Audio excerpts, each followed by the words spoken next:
What makes a D&D creature legendary? Before 5e, this would be an abstract answer to a difficult question, but in 5e we know it's legendary actions. So in this video I want to talk about legendary actions and how you can design legendary actions that make combat more fun and that make your monsters more difficult and tactically challenging for your players to fight against.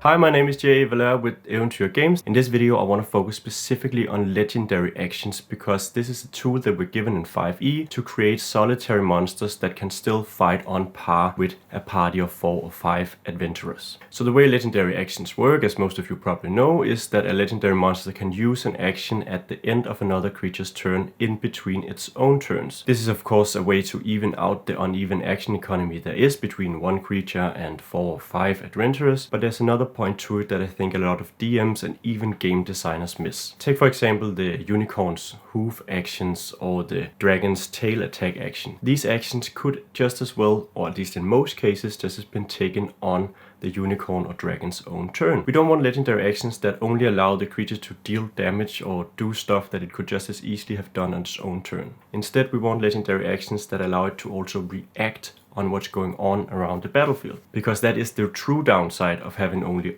one turn as opposed to 4 or 5 different turns. When the wizard casts fly on itself, or the rogue stealths away, or the barbarian moves on to another target, that's when you want your legendary monster to be able to react. That's not to say that a hoofs action or tail action is a bad legendary action. I'll put these kinds of legendary actions on my own creatures as well, but we need to have more actions than that. As an example, we can take the unicorn's shimmering shield, which provides +2 AC. This is a well-designed action, even if it's not a very good action for the unicorn, since it costs 2 legendary actions to just give a tiny bonus of +2 AC. But the point of being able to protect itself or someone when the situation changes in combat is really important and a part of what makes legendary actions necessary. Another really great example of this is the Beholder, because the Beholder can shoot 3 eye rays on its turn, but it also gets to shoot 3 eye rays as legendary actions in between its turns. And now you might say, but isn't it just doing the same that it could just do on its own turn?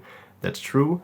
But many of the Beholder's eye rays aren't just simple attacks that deals damage, they can actually impose certain effects on the characters. If the Beholder could only shoot 6 eye rays on its turn, it would probably have to focus those on 2 or 3 available targets, which meant that it would possibly charm or frighten the same character or use the same types of effect that overlap. By giving the Beholder the opportunity to use its legendary actions outside its own turn, it can react when a creature comes out of cover, or when the barbarian suddenly breaks their paralyzing effect, or the rogue is no longer frightened. This allows the Beholder to act as if it's actually multiple creatures that can influence multiple creatures on the battlefield as well. There's another point to legendary actions when I think it's important to remember, and that is that the legendary actions have to make sense relative to the creature's ordinary actions, as well as relative to one another. An example of this could be the unicorn, where it has a hooves attack at 1 legendary action. It can then provide a tiny +2 AC bonus with 2 legendary actions,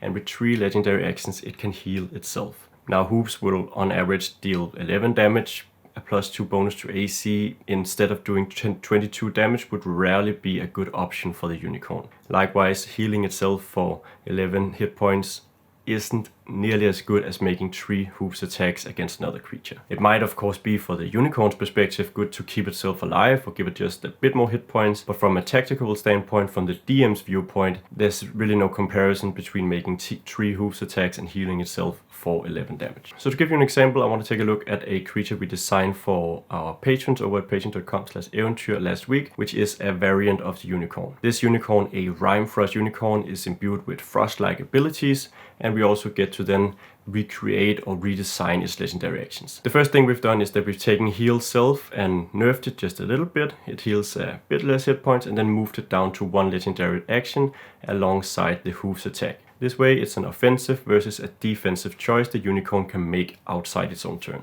Then there's the shimmering shield, which we have redubbed the Rimefrost shield. It still costs 2 legendary actions, but we have added on a benefit that when a creature is surrounded by the shield, other creatures take damage when they attack it in melee combat. This way, it's not just a +2 bonus to AC, it's also somewhat of an offensive choice, or at least something that will make attackers wary of attacking. Lastly, we've also added on a completely new legendary action, the Blizzard Charge, which basically has the unicorn surrounding itself by a mist of snow and ice and then barreling through the battlefield. Other creatures it moves past during this movement can make a dexterity saving throw or take some cold damage. This allows the unicorn to reposition itself while also dealing minor damage to the creatures that are around it. I think this is a very important legendary action because it allows the unicorn to react to the battlefield again and also reposition itself, which can be hugely important when you're dealing with multiple characters. If the unicorn quickly wants to get to that wizard, it's no longer required to use its teleportation or its movement on its turn. This way it can simply do so outside its own turn, which is really scary for the characters. Note that we've also added on some different abilities here. We have changed the spell list so it gets Whole Person and Ice Storm. We've also done so its unicorn's horn can restrain characters that it hit, which also is something that makes the unicorn more dynamic. As I pointed out in the last video in this series, we want attacks that can target multiple defenses on the characters. So this way we have Whole Person targeting Wisdom, we have Ice Storm and Blizzard Charge targeting dexterity, and then we have the unicorn's horn, which targets constitution. This way the unicorn can attack the characters on multiple fronts and becomes a more dynamic and interesting foe. So in essence, this is the way that I recommend that you build legendary actions or you redesign legendary actions for your monsters. Try thinking about stuff that can enable the legendary creature to react to the battlefield or control the battlefield or reposition itself. My favorite legendary actions are actions that can allow the creature to charge or teleport away, legendary actions that does AoE and maybe pushes creatures back, legendary actions that can stop an enemy or reposition something on the battlefield so that it can create cover for itself, or it can block the passage for a creature, or it can surround the creature by a prison of bones and stuff like that. We want legendary actions that allows the monster to feel like it's multiple monsters. If you want more legendary creatures and also variants of this unicorn, including an encounter description, a map, tokens and everything else, you can check out patreon.com/eventyr, where we put out weekly D&D 5e content and where you can also help support the channel and decide what we make videos about. Finally, I want to finish up with a question. What is the coolest legendary action that you gave a creature or that a creature you ran for your players had and which you think really made the combat more dynamic and fun for everyone? I'm glad that I had you along for this video, and I hope that I'll see you in the next video where we may go over some other special kinds of action or even some terrain hazards you can include in your encounters to make them more memorable.